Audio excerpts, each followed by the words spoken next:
सुहागरात बिना किसी रिश्ते के गुजर जाने के बाद सुबह आई, लेकिन श्याम के लिए वह सुबह किसी बोझ से कम नहीं थी। सूरज की रोशनी खिड़की से अंदर आ रही थी, पर घर के अंदर अजीब सा अंधेरा पसरा हुआ था।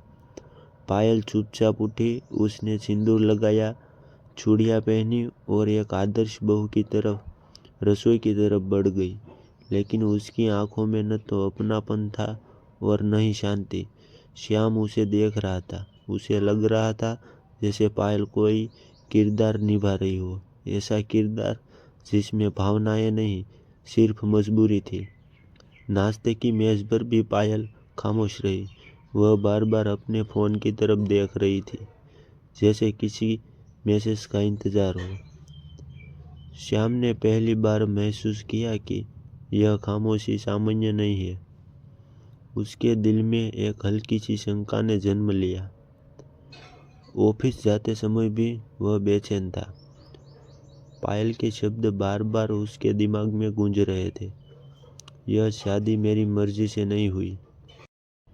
श्याम खुद से सवाल कर रहा था कि पायल ने कहाँ था या है। शाम को जब वह जल्दी घर लौटा तो दरवाज़ा अंदर से बंद था। कई बार घंटी बजाने के बाद पायल ने दरवाज़ा खोला। उसके चेहरे पर घबराहट साफ दिखाई दे रही थी। उसने कहा कि वह सो रही थी, लेकिन श्याम की नज़र पलंग पर पड़े फ़ोन पर चली गई, जिसकी स्क्रीन अभी अभी बंद हुई थी। उस रात भी दोनों के बीच दूरी बनी रही। आधी रात के बाद पायल चुपचाप बिस्तर से उठी। उसे लगा श्याम सो रहा है, लेकिन श्याम की आंखें बंद थी, नींद नहीं थी। वह दबे पांव बाहर गई और छत की ओर बढ़ी। श्याम ने उसका पीछा किया। छत पर ठंडी हवा चल रही थी और अंधेरा गहरा था। पायल ने फ़ोन निकाला और धीमी आवाज़ में बोली, किशन।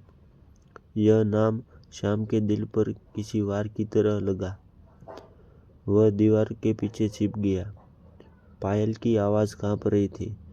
वह कह रही थी कि वह इस घर में खुश नहीं है, हर पल घुट रही है और चाहती है कि किशन उसे यहाँ से निकाल ले जाए। वह यह भी कह रही थी कि श्याम अच्छा इंसान है, लेकिन वह उसे धोखा दे रही है। श्याम का शरीर चूर्ण पड़ गया। अब सिर्फ शक नहीं था, यह सच्चाई थी। अगले दिन श्याम ने खुद को सामान्य दिखाने की कोशिश की। उसने पायल से कुछ नहीं पूछा। शायद वह चाहता था कि पायल खुद सच बताए। लेकिन दिन बीतते गए और पायल के झूठ बढ़ते गए। कभी मायके जाने का बहाना, कभी सहेली से मिलने का। एक दिन श्याम ने उसका पीछा किया। पायल एक पुराने कैफे में गई, जहाँ पहले से एक आदमी बैठा था। वही चेहरा, वही आंखें, किशन। श्याम दूर खड़े सब देख रहा था।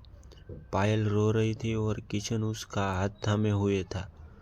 वह दृश्य श्याम के दिल में उतर गया। किशन कह रहा था कि अभी देर नहीं हुई है, बस एक फैसला चाहिए। उस पल श्याम को समझ आया कि यह रिश्ता सिर्फ अतीत नहीं है, यह वर्तमान भी है और शायद भविष्य के लिए खतरनाक भी। उस रात श्याम ने पहली बार पायल का फ़ोन चेक किया। मैसेज, कॉल रिकॉर्डिंग और तस्वीरें, सब कुछ साफ था। लेकिन जो चीज़ उसके रोंगटे खड़े कर गई, वह किशन का आखिरी मैसेज था, जिसमें लिखा था कि अगर श्याम रास्ते में आया तो उसे हटाना पड़ेगा। श्याम देर तक अंधेरे में बैठा रहा। यह सिर्फ धोखा नहीं था, यह एक साजिश थी। अब सवाल यह नहीं था कि पायल किससे प्यार करती है। सवाल यह था कि क्या वह इस खेल में शामिल है या खुद भी किसी गहरे अंधेरे में फंस चुकी है।